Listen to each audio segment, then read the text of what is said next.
are really concerned about the quality of life. Quite a few people. Now, I want to take some of the skill sets that I have acquired over the years and bring them to bear to increase the quality of life.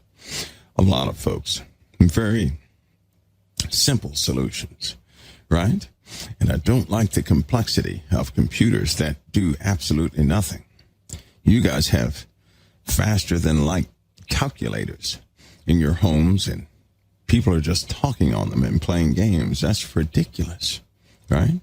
I believe in utilizing technology for better reasons than that. I really do. And so I've been busy lately with some things in the back burner, but a nonprofit won't do it. It won't do it. I need to be free to give whatever I want to give, to develop whatever I want to develop, to, without restriction. I need to be able to do that. You can't do that if you're a profit. That means I'll pay taxes. You better believe that. But we'll do a lot of R&D, lots of R&D, right? And of course, any donations received are still tax deductible, right? But they're not as, because it's not locked like a nonprofit would be, right? That they're not, stringent. It's like given to another person, because I reviewed those tax laws intently. Now, we'll pay based on and plus we're going to have products on the web to support this ministry, not for you guys, but these products will go to contractors, other companies. Of course, you guys are going to know what those products are, but they'll support operations of what we're doing here. So if we made $200,000 from a product and we went to go buy 4 homes or something like that, then we can do that without any legal interference. You guys understand that? So I have to have that flexibility to be able to do that. Plus, with a nonprofit, by the law, people who have a nonprofit there's certain things they just simply can't do. There are mandates on what they can say and what they can't say, and I can't do that. My mouth can't be restricted like that. And they do sneaky stuff because they know that they can threaten nonprofits under different legal categories, and those categories need not be bound to us, right? So there you go. It's of great concern to me, and I'll tell you, I didn't want to look at the border, right? Because I'm not ready. Let's just say I'm not ready for this, for what I believe the Lord showed me to come to pass yet. I'm just not ready for that. But just like in that dream, so is the border right now, because I looked at that today with sorrowful eyes, by the way. It's a dangerous situation, a very sad situation. It really shouldn't be, and it really has to turn around. I don't believe it's going to turn around through government. I don't believe that. I believe it's going to turn around through voices like yours, not from government. All they're going to do is talk about what could have happened and what should have happened and what didn't happen, right? But just to refresh you about this little dream I had that really bothered me, because I forgot what time I came on and said that. I think that Flasher or Mayor would know. I can't remember. Anyway, I came on air to talk about that dream because at the time, right before the California's landmass tilted upward, there was a big crowd at the border. I told everybody at the time I did not know what that was about. I see a lot of people there. A lot of people. Somebody was there with a megaphone too. I see a lot of people there, and something drew a lot of people down to the base. Just a lot of people at the border. But I was looking today, and I was like, "Oh my Lord, please tell me this is not it. This shouldn't be it." Because also, in conjunction with the border, there had been some earthquakes, and there was specifically a volcano erupting in Mexico, right? So with the eruptions in Mexico, one was in South America, but one was in Mexico at the same time. So it was earthquakes and a volcano down in that direction with with something drawing people down to the border. Of course, I'm looking today and I see all these folks at the border, right? I heard about it. I can hear things. That didn't mean I want to look. I just did not want to see that. But today I did, and my stomach somewhat dropped because of the bridge. Because of the bridge. That's why my stomach dropped. Of all things, the bridge. My stomach dropped. Because I saw in the dream, I could see a person talking. It was a big crowd of people down there, and they were on both sides of the fence here. Both sides. So today, the way it looks right now, you see a crowd on one side, not both sides. This was on both sides of the fence, a big crowd. So obviously, the way people are going is going to be some sort of something that will happen down there. It's really unfortunate what's happening at the border. But right before what happened in California happened, we had that border problem. But here's the thing. When that problem was going on, it was like I was transported to California. I could see everything in California. And they were talking about everybody leaving California. And I saw one of those little half cars driving on the highway. And I could see these kids were doing this weird, funny-looking thing. But people also started talking. They were almost happy that something passed, right? They were convinced. They were like, it's not going to happen. I could see the clock. I knew what time it hit and everything else. But they were surprised it didn't happen. And the setting was in Southern California. The setting was. But they were happy it didn't happen. A smell was coming from the ocean, right? So listen to me. That means something was happening at the border. Obviously, somebody had been talking about something happened to cause people to worry about an earthquake in California. But they were almost relieved when they felt almost like a tremor, but it left. There was nothing, right? A time passed and there was nothing, so they were almost relieved. But a smell came from the oceans. They could smell it. Everybody could smell it. And that smell got stronger. Everybody started to wonder. All of a sudden, there was a small rumbling that took place. Not a big one, a small one. So it wasn't a big, giant earthquake at first. It was a small one. But it kept going. It kept going until everything began to tilt. And it kept going. And people they didn't have their balance in the streets. And they also noticed the lack of animal noises, period. I do remember a crisp, clear sky. The sun looked like it diluted the entire sky. So it was a very different sun, but nothing was in the sky, nothing. And it hit, and when it hit, it didn't stop. It destroyed the highways. It destroyed the land masses, began to tilt up. It was horrible. Some of the buildings still stuck in the earth. They didn't move. They were going up with the land masses. The screams were horrific. It was a disaster, absolute disaster. But it all began right before that happened. Somebody obviously was talking about earthquakes in California, and California was happy a time passed, which makes me think that somebody's going to come out with a prediction about an earthquake. And it will likely be an official prediction about an earthquake, a type of scare. But then the time passed. It just passed. Also, when COVID-19 was at its max and nobody was really out in the streets, I was thinking to myself, well, that's not going to happen. That's good. Nothing was happening at the border. As soon as COVID-19 goes down, we have a border crisis, a problem at the border, which is unfortunate. And it's building every single day, right? Every single day. Come to find out today that there is an event that will take place at the border in a couple of weeks.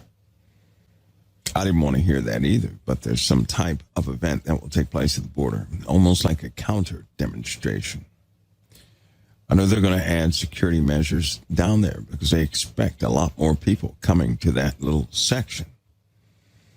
And that's going to exacerbate a problem we don't need, right? For a lot of those people, they're taking them and they're flying them back to Haiti. These are Haitians coming over there in large amounts. And it's filling up. I believe the count now is over. 15,000 people are down there, probably more than that. Only 200, a little over 200 were actually let into the country and given a court date. It's a terrible issue. I know what the news is saying. I know what they normally say, so they probably have not changed what they're saying. It's a terrible problem because all of you are familiar with it. And this is what, instead of, many people are blowing up about it because somehow they believe it's going to infringe upon their way of life. In other words, people don't want to lose anything. But I'm going to share with you something else, a different train of thought, right, that has nothing to do with what the media is describing. So I hope you hear me on this, and I hope you can relate to this. In fact, this is one of the main reasons for coming on tonight, to talk to you about this border issue. But all of you have been in a circumstance where you have really needed something, right? You really needed something, and you set your heart on getting it. And you saw an avenue to acquire what you needed so badly, right? All of us have done this. And then you had that hope enhanced by someone telling you, oh, yes, if you do this, this will work, right? And you really were hoping, you praying it would work, and all of a sudden time passes, you start doing everything that you could do to make sure that whatever it is worked. Maybe you were in a financial problem, maybe you were in a marital problem, whatever the case was. You attempted to do something that somebody suggested because you wanted it so desperately to work out, right? So you do everything required. But all of a sudden, when the day comes, when the deadline arrives, nothing takes place.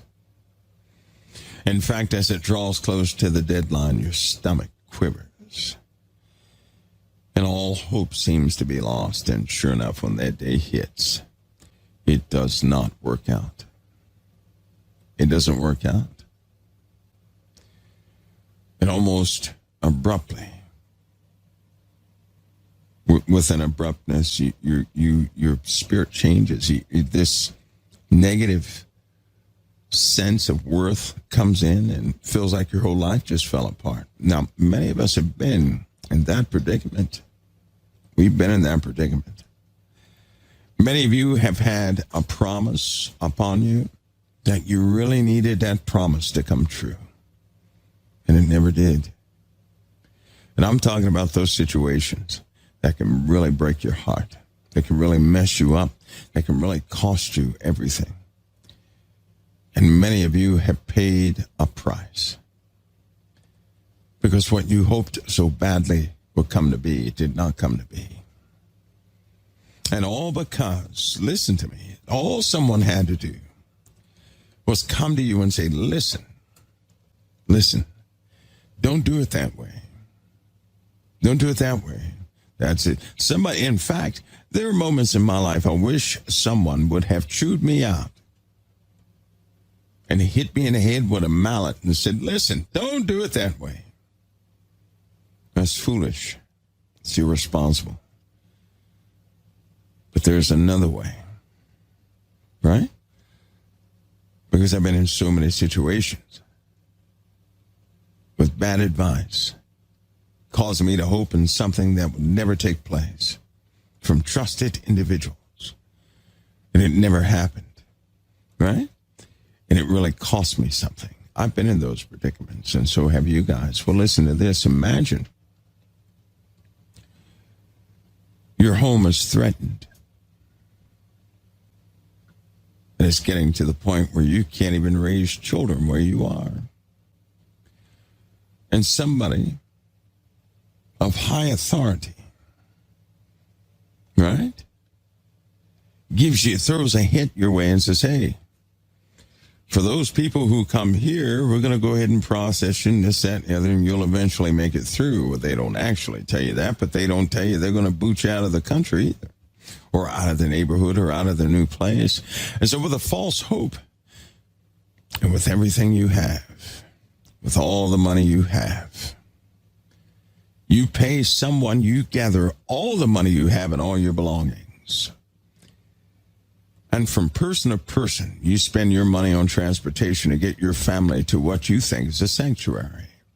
And all you say to yourself is, if I can make it there with my family, I'll eventually be okay. And it's better than the place I left. And so you toss caution to the wind. You risk everything you have to go somewhere else. And you get there to this other place. They turn you around and sing you back from where you came from. Now listen to me. That broken hope, that hope that the people have, the hope that the folks have, trying to get to America, they do that. They do it because nobody is saying, it's not going to work out for you, so don't even do it. That's not what they're saying. They're disputing it. And people are unsure what to make of it. But you got people out there spending every last dime. There's a gentleman who had $800. That's it. The money he had was the equivalent of $800. He paid 3 or 4 people to make it to Texas, to the border. Spent up all of his money, lost all of his personal, he lost a lot. There is no home to go back to because he spent all of his money with his 2 kids, only to get flown back to Haiti with nothing. Now he's back in Haiti without the $800. Do you guys understand what I'm saying? So he was in Haiti with $800. Now he's back in Haiti with zero. With 2 children. Folks, do you see how that can really mess somebody's life up by not telling them the responsible thing? We have an issue at it's obviously it's not going to come from the government. I'll be straight with you. It is hurting those Haitians more than it hurts anybody else. Because they're spending everything they have on this. Most of them don't make it, by the way. Only 70% of those folks who start this journey make it. The rest, many of them die along the way. Many of them just don't make it. Do you know they stay over in other places with no money, no food for weeks? Because they run out of money, hoping they can come to America. And the scenario is this. They come here knowing someone, a family member or something like that, trying to contact them so they can eventually be held by authorities, contact somebody they know, and then they let them go to that family and they say, you got a court date to make, right? That's what they normally do. When they have somebody inside to the rest, they just turn around and tell them to go back. Because no one is saying no one is saying on the media an official statement. Don't come to America. You're going to be turned around. You're going to waste your time and money coming here. That's not what they're saying. You know what they're doing? They're disputing it. And when you dispute something, you have not said no. And when you don't say no, people get a false hope. And when you have a false hope and you spend your last dime towards that false hope, then that's like aiding and abetting someone to commit suicide. That's what it's like. So they escape one horror to go to a certain death. Or escape a horror to lose everything they have and go right back to it. And all it would take is a voice of responsibility. To say, no, there are proper channels you have to go through. Showing up at the border is not going to do it. It won't do it. See, as a result of this, and we just got over COVID-19, there's some things, there's some facts a lot of people don't think about. But I tell you, my heart is with the people. Because there's so many broken people that get turned around. They lose everything because somebody else said, oh yeah, if you make it to America, they'll have no choice. They'll have no choice to bring you in, and this is how it works. But see, they lose everything they have. Everything. And it seems like the ones that have the resources that show up is a reason they have those. How can you come from a poor nation, not know anybody, and have large amounts of resources? How is that possible? Well, you know what the answer is. No voice of responsibility is telling them, don't come here. President Trump did. He did. You know what happened as a result of that? People say, I'm not taking that chance. Not with Trump in the White House. That's exactly what they said. That's why the border was under control. Leadership, obviously, is not going to say anything. Somebody has to raise awareness to that situation to tell these other countries, don't do it. You're going to be stuck like the rest of them for weeks in a horror story. Don't do it. See, I know for a fact that's one of the reasons a specific drone was flying over the people. I know they have their job to do and they have to get ratings. The underlying story is if the other nations could see the problem at the border, they would start telling people, don't go there.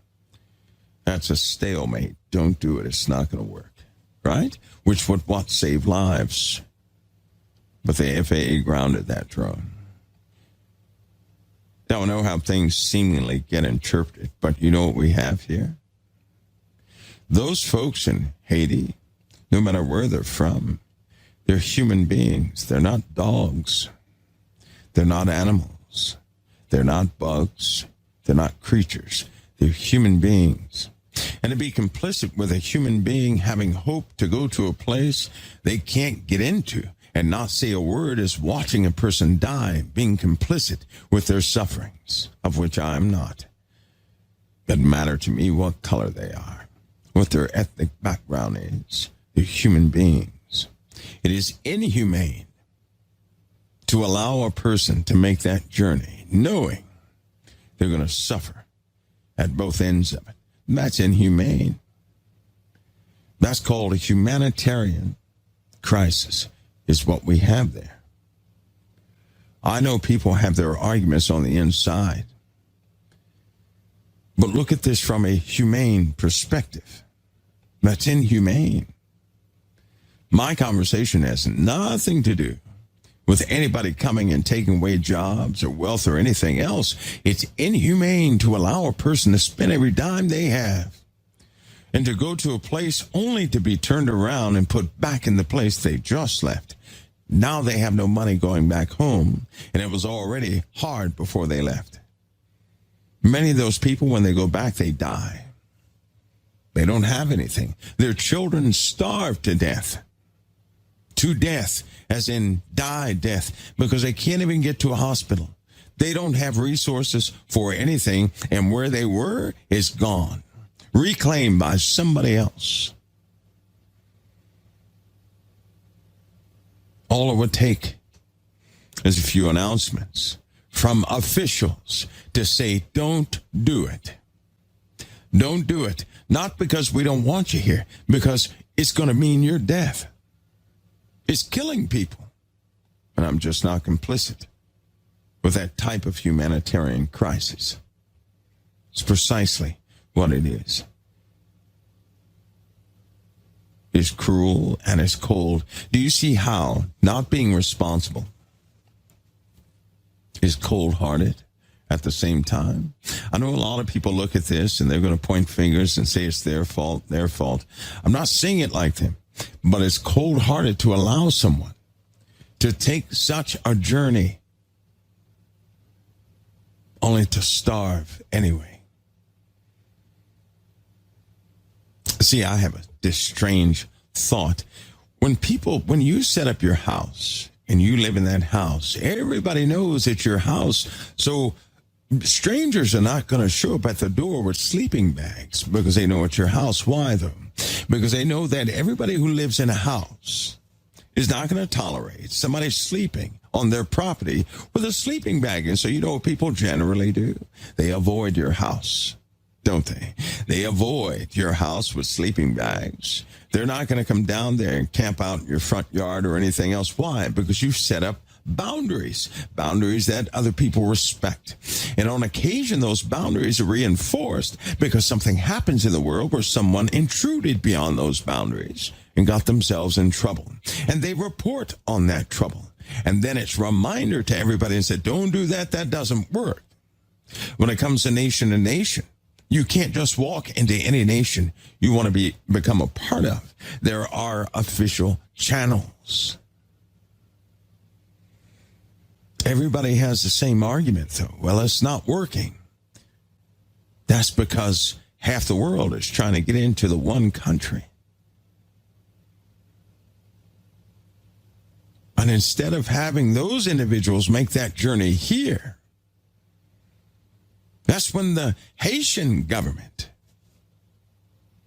or those who know how to do things in Haiti encourage people to do something else, to build up their own nation.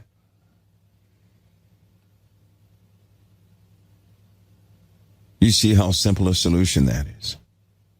Listen, here's a funny thing. The numbers of those who work in government never outweigh the populace. Do you know that? And a government military cannot survive without the people. That means the people outnumber the government in every capacity. The problem is, in every single land, they programmed people to believe that they're by themselves, and by yourself, you're not going to make a move. The truth is, you're not by yourself. You're among billions who think the same way you do. That is just you. And with that mindset, no one makes a move. So I'm going to give you one of Michael's prophecies. You ready? People will do something the same way for a long time. And then they'll catch on. Hope you can hear me on this. Hope you can understand this, because at this border crisis, a type of message is going to be put together for the entire world. Sounds strange, doesn't it? People are going to begin to discover that it's a lot of them, and it's only a few of those in power. That message is going to resonate with the entirety of the world. First, because this humanitarian crisis at the U.S. border is going to turn international. Not international because of how unfair it is, or that we're kicking so many people out. No. Because of the death that will be involved. It'll become almost like a border of disgrace. Some will likely name it the killing fields. Then when the images of children dying of thirst or starvation or disease, when that circulates, people are going to say enough is enough. Yeah, they're not going to rush to our border, but they're going to say we need to make a difference right here where we are. That's going to cause people to begin to turn their backs on their own governments. By the way, that story is not original. But I just told you something that's already written.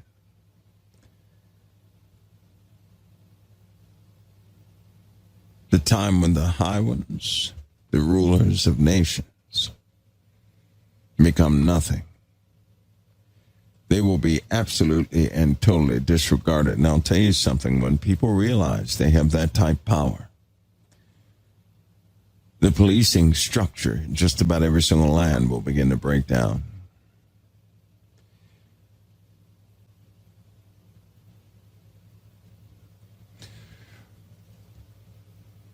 I wonder how many of you actually realize that. You heard that term of people being emboldened, right? That means the mechanism that keeps a person constrained will no longer be there. That means that mechanism will not be perceived as strong. That means the weapons that they have planned for the populace won't work, but that the populace will become the weapon itself. See, that's what the world's not counting on. I hope you know that. That's something you ought to know. The world is not counting on that. The world is not prepared for that. They're prepared for just about every single scenario except that one. They're not prepared for that. There are no facilities for that. And containment, that simulation and the training does not work for citizen rebellion. It doesn't work. You saw that during the Capitol problem in the U.S. And they don't have enough time to put that together because the border issue has already begun. And it's not like any other border problem we've ever had. This one is going to draw sympathy because it involves too many children. And whenever that takes place, hearts change. And a new type of anger is going to rise. And they will not see those in power in a good light, but will see them more as oppressors. That's when they'll be harshly treated. You see, you may not know this, but there's been desperate attempts to never have the populace ever realize their true potential. A control mechanism has been psychologically in place for a long time. Education institutions emphasize this all the time. I'll tell you something. With one incident that causes people to realize, you mix that with a bit of tension, throw the images of the children in there, they're not going to like what they're seeing. Children have a habit of making a situation too real. Adults, well, maybe they deserved it. Maybe they were bad. But you can't look upon a 5-year-old child and say, well, that child was going to do terrible things. You can't do it. Especially when you start to look at your own children. I hope you know that. Hope you realize and understand that even in prophecy, this throws a monkey wrench into the plans of so many of the great ones. Did you notice in prophecy how leaders, governors, all those who plan the wise ones are caught off guard by so many events that happen in prophecy? Do you know in the Bible it says they will have no answer for what's coming and what's forming? Now, it just didn't name things that happen in the heavens, but a great many things that happen here on earth. They lost absolute control. And let me ask you this. What if the authority of every nation was turned back over to the people alone? Do you know how angry and dissatisfied people are? Do you know that some people are only constrained or restrained in their speech and in their doings because of authoritative figures? But what would happen if those authoritative figures never showed up? Then you would see the true potential of your neighbor. Your neighbor's not doing anything now because there are consequences. What happens in the day when consequences don't matter? And do you know what can kickstart all of this? To see a child who is starved to death right before your eyes and nobody did a thing. I'll submit to you right now, things start happening to those children. And you know we're in the days where they televise everything. Something happens to those kids. That's going to be the final nail in the coffin. Do you understand how fast things can truly come undone like that? All because they're not saying anything. Because they would dispute rather than find a solution, because no one is sending out the message. I mean, at this point, even if it didn't matter who stood up. You know President Trump could stand up right now and make a public address and say that same thing and say, look, you're just going to be turned around, and how responsible that would actually be. Sure, people would say, well, how dare he make a public address? If he can do it, he should make it. Because if he doesn't, the numbers continue to grow. And it'll be, 28,000 in about 8 days. And of those 28,000, more children are going to die. The story is going to get out. The pictures are going to get out. And when people are trampled over, what if a cold front comes through? Hypothermia consumes people right there in that area. You know they're next to water. Little to no cover. Porta potties lined on the land. You know that's a disease environment. That's a nightmare. And since people argue about vaccinations, you know, though, a lot of those Haitians have 0 vaccinations, and they're carrying some things that require strong vaccinations for, like measles, mumps, you name it, because they don't have vaccination programs in the outskirts of most of these places. That could easily jump right across that fence. That could easily spread so easily. And then all those who are not vaccinated with polio and things of that nature, they're going to get it, period. It will affect them.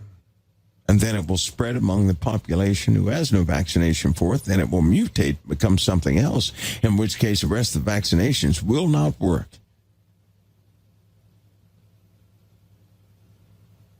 All because it seems that folks are not being very responsible and caring to their neighbor. You see, if my neighbor was across the street and they turned their lights off, and I had 4 children with 1 can of beans, and I had 1 light bulb, how can I invite that whole crew over to my house? They lost all their lights, but I got 1 light bulb and 1 little can of beans for all the children. I can't accommodate them. We're going to have to hunker down and watch after each other. And those who have resources left, they have to do the best what they have with them. But they also have to apply things to the situation. If a person has a place to live, and it may be dangerous, at least they have a place to live. And if they have money and a place to live and can get food on a daily basis, then at least they have that. But if they leave that to come to a place they can't even get into and lose all the money, they're going to go back having nothing. That's a death sentence. There's a way to do things. Decent and in order. But if people start circumventing those ways that are decent and in order and humanitarian, we're going to have some bigger problems than the border. But I'll tell you right now, they've said nothing. They're just arguing. It's like no one is doing the responsible thing. See, because instead of arguing and pointing fingers, someone's got to stand up and tell those folks, don't do it. Someone's got to say it. But I hope that you guys who believe in Christ, who know about prophecy, understand what awaits on the other side if they don't do it. If they do not do that and deter this influx of people, not only is that's awful to do, that's a humanitarian crisis, but those children, something is going to happen to them. There are too many children. Anybody in Haiti, encourage your family not to come here. Take the proper channels, but don't just pop up here. You're contending with too much in a very volatile atmosphere. It's not like it used to be. It can be deadly.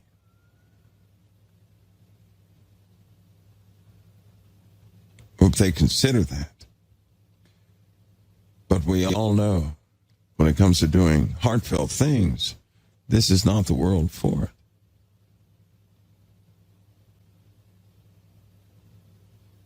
For the sake of those children and the ones that truly desire a good opportunity, who are not on the dark side of things,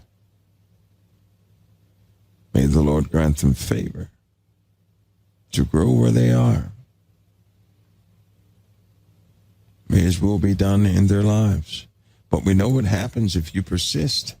If they persist, they're going to unleash something far worse than a border crisis. You know, I'm thinking right now that why in the world would I have a dream of the border and a massive earthquake? What do they have in common? Because situations like those cause people to hate portions of humanity. Do you know that? See, we forget all too quickly that humanity is most precious unto the Father. We forget that Christ is a redeemer. And those situations can cause humans to hate and kill humans. We forget that. We're allowing too many divisive issues to make humanity target humanity. And we know there are tares working among the righteous who would sow evil seeds and cause further hatred. Darkness will not be satisfied until all humanity suffers. That's what Satan really wants. He does not want you to love your brother, but to kill him as Cain did Abel. And in truth, doesn't matter where they're from in the world, they're part of the human family. That's one of the high points of Cain and Abel. Not so much brothers like blood brothers, but humanity, which is why Cain was marked so differently from any other human being, where he could be noticed a long way off, but he was still a human being. And so God said, whoever lays hands upon him, I will require more than what they ever imagined upon their own heads. Even to the one that killed his brother, the condemned one, the one that was cast out, God said, don't hurt him, because if you do, I'll require everything of you. See, that's how our Father thinks about humanity, regardless of what we think.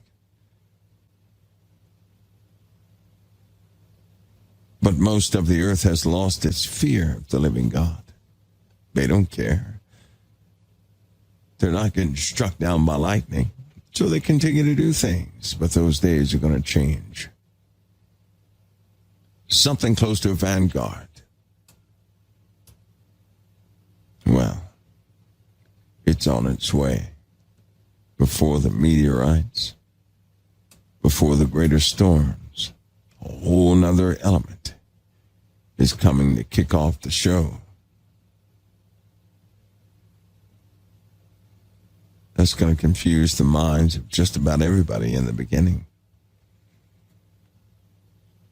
Folks, you're the ones that can make a difference. What you say, how you respond, echoes throughout this entire world. You're the ones who are decision makers. You make the difference. You can concur or disagree, and you can further petition. Out of love, you can do that. And if you do, a difference will be made. But if you do nothing, it's almost like you agree with what's happening. And hopefully none of you agree with what's happening. It is irresponsible. It harms people more than it helps. It's not good to gamble your life just to get into another country in which you may or may not make it. It's just not good. But most importantly, the last thing I'll say to you guys for tonight, not only is that issue dangerous, it's dangerous, and it's also a very evil situation. But I hope that you understand that that same situation at the border is manifesting in just about everybody's homes. Now, I'm not going to explain the details about it. I want you to think about that, because when the Lord gives us, the believers, a message, he does so through the happenings of people, of the very thing we look upon. He did that in the Bible from beginning to end. He's doing it right now. And I hope that you can see this situation and also look upon your homes and start making changes. He's speaking to us also. See, the Father just does not do one thing for the world to get all up in arms about, but he speaks to us on a continuous basis. And through humanity and through his creation, he's showing us things. And I'm telling you now, your homes are just like that border. And things are building up right now. And you too have to do the responsible thing, the humane thing, the upright thing, the righteous thing.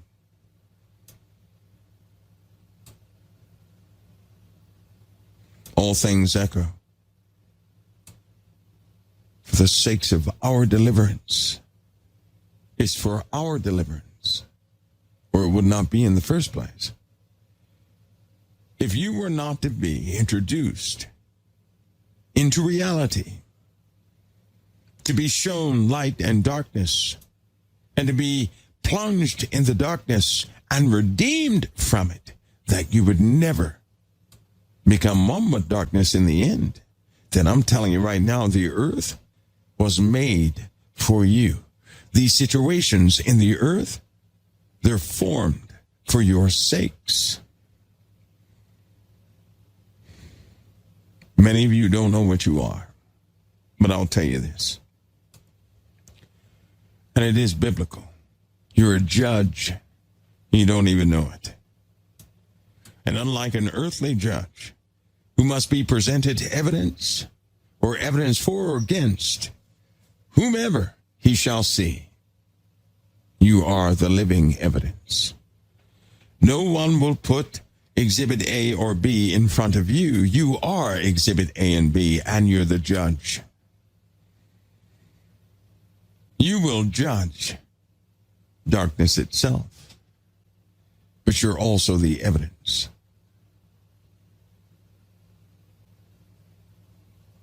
You are to understand the process, the mindset, to see the grace, the long durational grace that darkness has been operating under, has gotten away with everything you think. But I'll tell you now, no darkness has gotten away with nothing. You're a judge. And those who are appointed the higher positions as a judge must go through thicker darkness than the average person.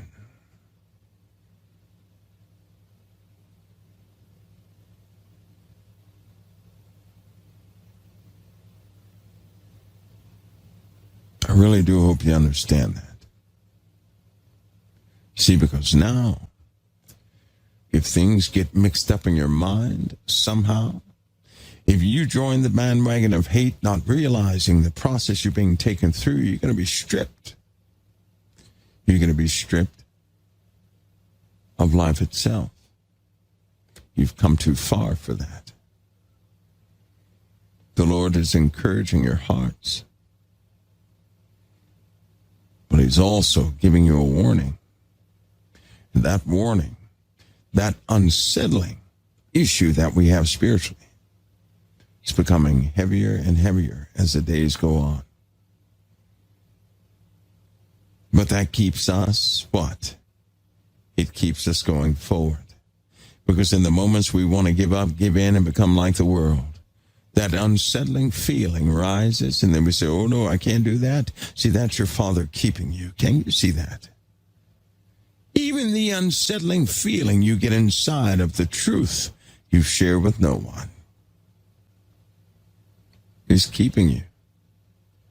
That's what brings you back to Christ. Whether by love or by the truth of what will come to darkness itself, it keeps you following Christ. And He's keeping you for a reason. But no one has gotten away with anything. A lot of you have this argument they just keep doing and nothing happens to them. And I struggle and I can't really get ahead. You don't want to get ahead like they are, because they have agreed to gain and kill their brother in the process. That's not you. That's what stops you. You're not willing to kill someone to get ahead. But darkness is.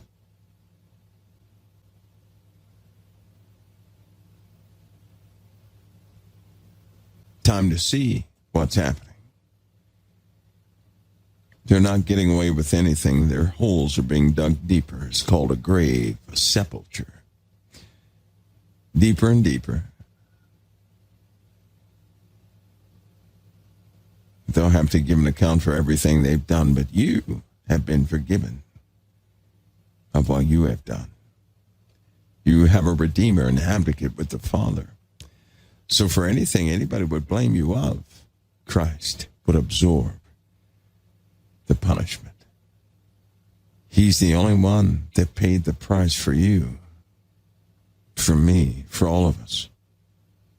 It is His way that's established in our hearts. So be careful to keep His way with you. And understand He speaks always. And He's speaking now. And I hope you see how the world uses this border crisis to agitate, to blame, to crucify. But I hope you understand the truth of it. How inhumane it is to do things out of order.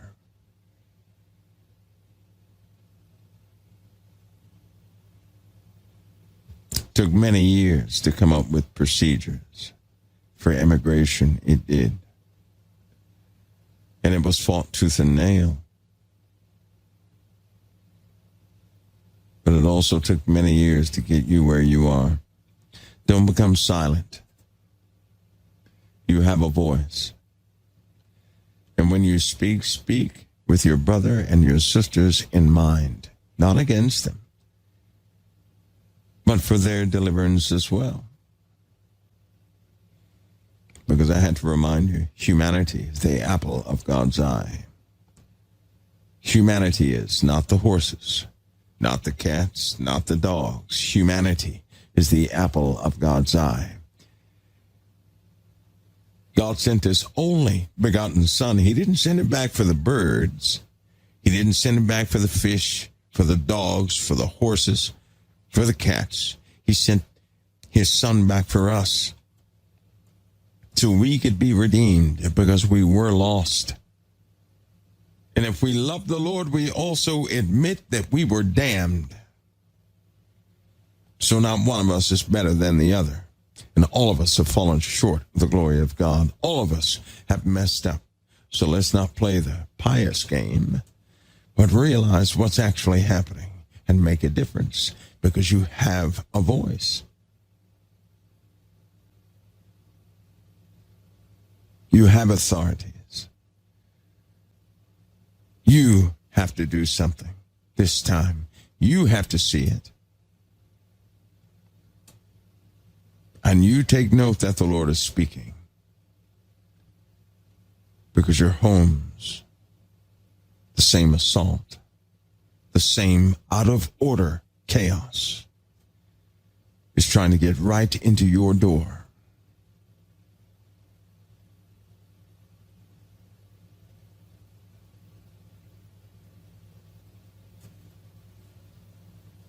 Folks, I got to go. But I'm going to finish our Bible study section. I can't wait to start with Deuteronomy with you guys. It's a journey. It really is. It's an eye-opener. And I really do hope it blesses you. That's one of the first ones we open up, the Deuteronomy study.